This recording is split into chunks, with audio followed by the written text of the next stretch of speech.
मुसाफिर cafe मैंने भी देख ही ली है। सोशल मीडिया पे हर कोई अपने अपने ओपिनियंस दे रहा है, रिव्यूज दे रहे हैं। मैंने कहा जब मैंने भी देख ही लिया है तो मैं भी रिव्यू कर देती हूँ। मुझे ऑल ओवर सीरीज बहुत पसंद आई, बहुत अच्छी लगी। उसमें 3 कैरेक्टर्स दिखाए गए हैं और तीनों कैरेक्टर्स में ना तो किसी को राइट दिखाया गया है, ना तो किसी को रॉन्ग दिखाया गया है।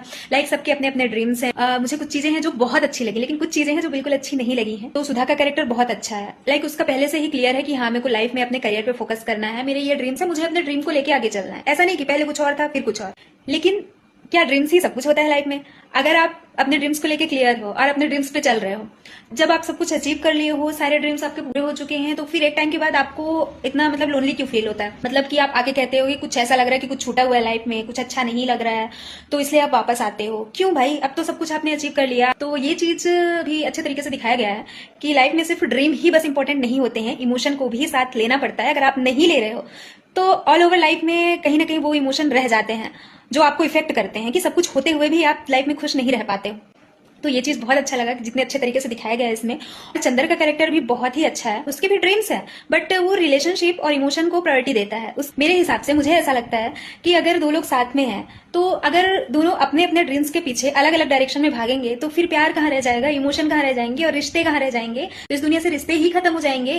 कहीं ना कहीं लाइफ में सेक्रीफाइस किसी न किसी को थोड़ा करना पड़ता है, क्योंकि अगर कोई भी सेक्रीफाइस नहीं करेगा तो इस दुनिया में रिलेशन ही नहीं बचेंगे। ऐसा नहीं है कि सपनों के पीछे भागते भागते आप किसी को भी पीछे छोड़ते जाओ। तो किस लिए सपने भाई? और फिर ऐसा भी नहीं कि तुम सपने तुम्हारे पूरे हो गए तो तुम खुश हो, तुम्हें किसी चीज की कोई जरूरत नहीं, लाइफ में किसी की जरूरत नहीं, फिर तुम्हें जरूरत भी है।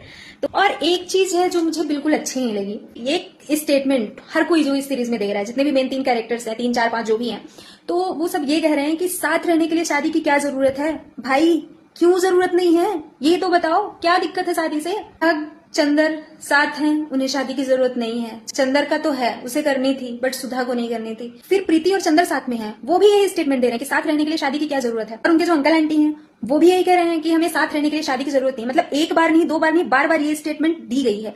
तो ये थोड़ा सा ठीक नहीं लगा, इतनी कूल लाइन नहीं है बिल्कुल भी। हालांकि कोई भी सीरीज या मूवीज होती है तो वो एंटरटेनमेंट के पर्पज से ही बनाई जाती है, लेकिन फिर भी हर चीज का एक मोटिव होता है। कोई ना कोई किरदार लोगों को अगर पसंद आता है तो वो उस चीज को फॉलो करते हैं अपनी लाइफ में।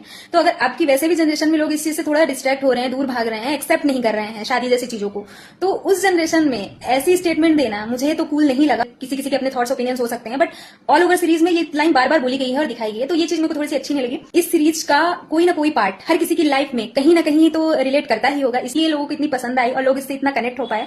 और अभी भी लोग देख ही रहे हैं और हर कोई रिव्यू भी दे रहा है। हर किसी की नजर में, किसी की नजर में सुधा सही है, किसी की नजर में चंदर गलत है। कि सेकंड पार्ट आए तो उसमें कुछ अलग, कुछ अच्छा है, और जितनी भी इसमें मैंने प्रॉब्लम्स मेरे को लगी हैं तो शायद सेकंड वाले पार्ट में क्लियर हो जाए। तो ये अभी तक जो देखा, इतना तो मेरा ओपिनियन था ये।